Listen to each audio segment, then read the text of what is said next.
O céu estava limpo naquela manhã. Alice, com apenas 10 anos, estava sentada ao lado da janela, maravilhada com o mar de nuvens que se estendia abaixo do avião. Era sua primeira vez voando, e a excitação fazia seu coração bater mais rápido. Ao seu lado, sua mãe, Maria, sorria, segurando sua mão com firmeza. Está vendo, Alice? É como se estivéssemos tocando o céu. De repente, um barulho ensurdecedor ecoou pela cabine. O avião estremeceu violentamente, e as luzes de alerta se acenderam. A calma transformou-se em pânico quando as máscaras de oxigênio caíram do teto. Gritos e choros misturavam-se ao som dos motores em esforço, enquanto as aeromoças tentavam, em vão, manter a ordem. Alice sentiu a mão da mãe apertar a sua com força. Feche os olhos, meu amor. Vai ficar tudo bem, Maria disse, sua voz embargada pela tensão. Mas Alice não conseguia fechar os olhos. Ela viu o momento em que o avião mergulhou em direção ao solo, atravessando as nuvens em queda livre. Então, tudo ficou escuro. Quando acordou, Alice estava em meio a um campo de destroços. O cheiro de queimado era sufocante, e o silêncio ao seu redor era assustador. Sentia uma dor lancinante na perna, mas o que mais a apavorava era o fato de não conseguir mover-se. Tentou gritar, mas sua voz parecia perdida no vazio. Horas depois, os socorristas chegaram. Um deles, um homem de olhos gentis, a encontrou entre os escombros. Você vai ficar bem, pequena. Estamos aqui. Alice foi retirada com cuidado e levada ao hospital. Foi ali que soube da verdade. Ela era a única sobrevivente do acidente. Sua mãe, Maria, e todos os outros passageiros haviam perdido a vida. Os dias que se seguiram foram um borrão de dor e confusão. Os médicos explicaram que sua perna direita estava paralisada devido às lesões na coluna. Para uma criança cheia de energia e sonhos, aquela notícia parecia uma sentença cruel. Quando finalmente voltou para a vila onde morava, Alice percebeu que a dor física não seria o único desafio a enfrentar. As pessoas a olhavam com misto de pena e temor. Sussurros percorriam as ruas: ela é amaldiçoada. Como pode uma criança sobreviver a algo assim? Isso não é normal. Mas havia também amor e acolhimento. Maria, mesmo ausente, deixará em Alice algo precioso, uma força interior que parecia crescer diante das adversidades. Seu tio-avô Joaquim, um homem simples e bondoso, passou a cuidar dela. E, em noites silenciosas, sentados na varanda sob o céu estrelado, ele repetia as palavras de Maria: suas asas podem estar quebradas, menina, mas o céu ainda é seu. O tempo passou, mas a cicatriz daquele dia nunca desapareceu. Alice carregava consigo não apenas a limitação física, mas também a sombra do estigma que a vila lhe impusera. No entanto, algo dentro dela resistia. Entre a dor e a perda, havia uma fagulha. E essa fagulha dizia que sua história estava apenas começando. Os anos passaram, e a pequena Alice, agora com 18 anos, aprendia a viver em um corpo limitado, mas com uma alma inquieta. A vila onde cresceu permanecia presa às suas superstições, e Alice continuava a ser vista como uma figura de mistério. Apesar disso, sua determinação nunca desapareceu. Todas as noites, deitada em sua cama, ela olhava para o céu pela janela, perguntando-se se algum dia poderia tocar as nuvens novamente. Foi em uma dessas noites que algo inesperado aconteceu. Ao vasculhar a velha caixa de correspondências que seu tio-avô Joaquim mantinha na varanda, ela encontrou um panfleto amassado. Era um concurso nacional para projetos inovadores voltados para ajudar pessoas com deficiências. O vencedor receberia apoio financeiro e treinamento especializado para desenvolver sua ideia. Alice sentiu seu coração disparar. As lembranças do acidente a assombravam, mas também alimentavam sua vontade de mudar sua realidade. Se pudesse criar algo que lhe permitisse andar novamente, talvez também pudesse ajudar outros. Decidida, ela se inscreveu no concurso, mesmo sem ter a menor ideia de como construir algo tão grandioso. Os primeiros dias foram de pura frustração. Sem acesso a muitos recursos ou conhecimento avançado, Alice se sentiu perdida. Mas, como sempre, foi Joaquim quem lhe deu o empurrão que precisava. Não é o que você sabe agora que importa, menina. É o que você está disposta a aprender. Com essas palavras, ele lhe entregou um velho livro de engenharia que havia guardado de sua juventude. Alice mergulhou no aprendizado. Seus dias eram divididos entre cuidar das tarefas da casa e estudar avidamente cada página do livro. Ela também passou a usar a biblioteca da vila, onde encontrou outros materiais que a ajudaram a compreender princípios básicos de mecânica e eletrônica. No entanto, o progresso era lento, e, muitas vezes, ela sentia que estava tentando fazer o impossível.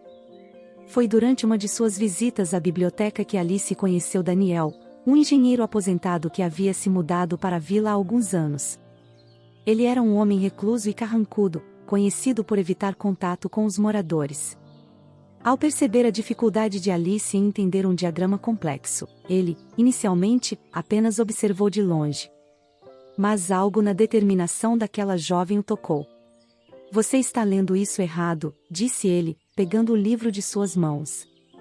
Alice, surpresa, ficou em silêncio enquanto Daniel corrigia o que ela não havia compreendido. Ele se preparava para sair quando ela perguntou timidamente: "Pode me ensinar?" A princípio, Daniel recusou. "Não tenho tempo para isso." Mas, nos dias seguintes, sempre que a via estudando sozinha, algo nele o fazia reconsiderar. Por fim, cedeu. "Se você estiver disposta a trabalhar duro, posso ajudar. Mas não espere que eu pegue leve." Assim começou uma parceria improvável. Daniel tornava-se mentor de Alice, ensinando-a a transformar suas ideias em algo concreto. Eles trabalhavam no galpão abandonado atrás da casa de Joaquim, onde improvisaram um pequeno laboratório. Alice, apesar das dificuldades, mostrava um talento nato para resolver problemas e uma criatividade que surpreendia Daniel. Enquanto o projeto começava a ganhar forma, Alice sentia que algo mudava dentro dela. Pela primeira vez, ela não era definida pelo acidente ou por sua deficiência. Era definida por sua coragem de tentar e por sua visão de um futuro diferente. Mas, ao mesmo tempo, ela sabia que estava apenas no começo de uma longa e desafiadora jornada. O trabalho no projeto tornou-se o centro da vida de Alice. Sob a orientação de Daniel, ela não apenas aprendeu conceitos técnicos, mas também enfrentou os limites de sua própria resistência física e emocional. Cada dia trazia um novo obstáculo, mas Alice se recusava a desistir. Seu objetivo ia além de construir um dispositivo que a ajudasse a andar novamente, ela queria provar que, apesar de tudo, ainda era capaz de sonhar alto. O protótipo começou a tomar forma, um exoesqueleto leve, feito de materiais reciclados e adaptados. Embora rudimentar, a ideia era promissora. Daniel, impressionado com a criatividade e perseverança de Alice, passou a investir ainda mais tempo no projeto, trazendo equipamentos de seu antigo trabalho para aprimorar a estrutura. Entretanto, a dedicação de Alice também trouxe consequências. Na vila, os cochichos e olhares desconfiados aumentaram. Muitos acreditavam que ela estava brincando com forças que não compreendia. "Por que uma menina como ela não aceita sua sorte?", diziam alguns. Outros murmuravam que seu desejo de superar a limitação era uma afronta à vontade divina. Joaquim, porém, permanecia firme ao lado de Alice. Não deu ouvidos a eles. Quem vive de passado só enxerga sombra. Você nasceu para o sol. Mas não era apenas a opinião dos outros que a incomodava. Seu corpo dava sinais de cansaço. Os treinos para usar o exoesqueleto exigiam movimentos que ela não fazia há anos, e cada tentativa era marcada por quedas dolorosas. Havia noites em que Alice chorava sozinha, perguntando-se se todo aquele esforço realmente valia a pena. Em uma tarde, enquanto testava o exoesqueleto, Alice caiu novamente. Dessa vez, a dor foi mais intensa. Daniel correu para ajudá-la, mas Alice empurrou sua mão. "Eu não consigo. Estou me enganando, achando que posso vencer isso." Daniel, normalmente paciente, levantou a voz. "E o que você esperava? Que fosse fácil? Se desistir agora, não é por causa do exoesqueleto, é porque você escolheu acreditar neles em vez de acreditar em você mesma. As palavras de Daniel ecoaram na mente de Alice por dias. Ela percebeu que sua luta não era apenas contra as limitações de seu corpo, mas contra o peso das expectativas que os outros colocavam sobre ela. Aos poucos, encontrou forças para continuar. Começou a enxergar cada queda não como um fracasso, mas como um passo mais perto de seu objetivo. Depois de semanas de ajustes, o grande dia chegou. Alice estava pronta para testar o exoesqueleto em público. A vila inteira se reuniu na praça central, muitos por curiosidade, outros esperando por sua queda. Joaquim estava na primeira fila, com os olhos cheios de orgulho. Daniel permanecia ao lado de Alice, ajustando os últimos detalhes.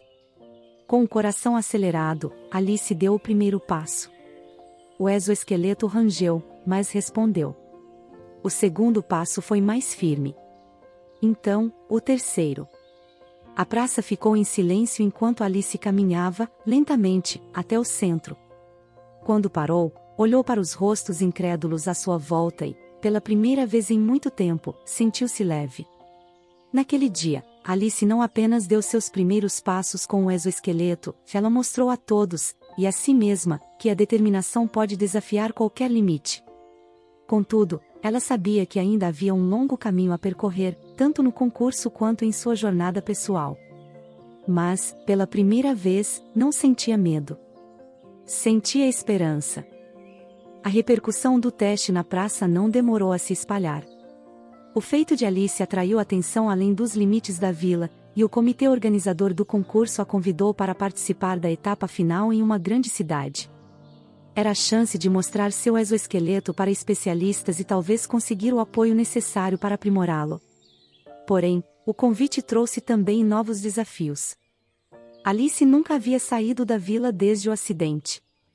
A ideia de enfrentar o mundo lá fora era ao mesmo tempo emocionante e aterrorizante. Você não precisa fazer isso sozinha, disse Joaquim, que insistiu em acompanhá-la junto com Daniel.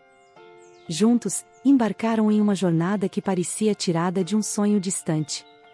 Ao chegarem à cidade, Alice se viu cercada por arranha-céus e multidões. Sentiu-se pequena diante da grandiosidade daquele novo mundo, mas a presença de Joaquim e Daniel a reconfortava. No dia do concurso, o ambiente era intimidador. Dezenas de participantes apresentavam inovações tecnológicas de alto nível. Muitos olhavam para Alice e seu protótipo com desdém, subestimando-a. Quando chegou sua vez de apresentar, Alice sentiu as mãos suarem e o coração acelerar. Olhou para a plateia cheia de especialistas, jornalistas e outros concorrentes. Sentiu o peso do julgamento, mas também lembrou-se das palavras de Joaquim: "Você nasceu para o sol." Respirou fundo e começou. Ela contou sua história, desde o acidente até o momento em que decidiu construir o exoesqueleto. Falou sobre as dificuldades que enfrentou, mas também sobre como cada obstáculo a fortaleceu. Demonstrou o funcionamento do exoesqueleto, caminhando diante de todos. O dispositivo, embora simples, impressionou pela criatividade e pelo potencial de impacto social. Ao terminar, a sala ficou em silêncio por um momento, antes de explodir em aplausos. Mas o dia ainda reservava uma surpresa. Durante a avaliação dos jurados, Alice foi abordada por uma mulher elegante, que se apresentou como Doutora Helena Martins, uma renomada cientista da área de biotecnologia. "Seu trabalho é incrível, Alice. Mas o que mais me impressiona é sua história. Você tem algo que a maioria aqui não tem: coragem de enfrentar o impossível." Helena revelou que havia perdido a filha em um acidente semelhante ao de Alice e que, desde então, dedicava sua vida a desenvolver tecnologias para ajudar pessoas com deficiências. "Quero ajudar você a levar esse projeto adiante", disse ela, oferecendo um convite para trabalhar juntas em um centro de inovação. Alice ficou sem palavras. Era mais do que jamais sonhara. Ao final do evento, ela não apenas conquistou o prêmio de inovação, mas também encontrou uma mentora e um caminho para transformar seu sonho em algo ainda maior. Quando voltaram para a vila, Alice era recebida como uma heroína. Mas, para ela, o maior prêmio não foi o reconhecimento, e sim a certeza de que sua luta não havia sido em vão. Ela provou a si mesma e ao mundo que as limitações só existem enquanto acreditamos nelas. E, com isso, estava pronta para o próximo capítulo de sua jornada. O convite da doutora Helena Martins abriu um novo mundo para Alice. Aceitar significava deixar a vila para trás, algo que a aterrorizava e empolgava ao mesmo tempo. Na manhã de sua partida, a vila inteira se reuniu para se despedir. Entre abraços e palavras de incentivo, Joaquim foi o último a falar com ela. Lembre-se, Alice, os ventos sempre mudam, mas quem tem coragem constrói o próprio caminho. Alice, acompanhada por Daniel, embarcou rumo ao Centro de Inovação de Helena. O lugar era impressionante, um espaço repleto de laboratórios modernos, cientistas de diversas áreas e uma atmosfera de criação constante. Ali, ela percebeu que não era apenas uma usuária de tecnologia, mas também uma criadora. Helena, que se tornará uma figura materna para Alice, incentivava sua criatividade, oferecendo suporte técnico e emocional. Ao longo dos meses, Alice trabalhou incansavelmente para aprimorar o exoesqueleto.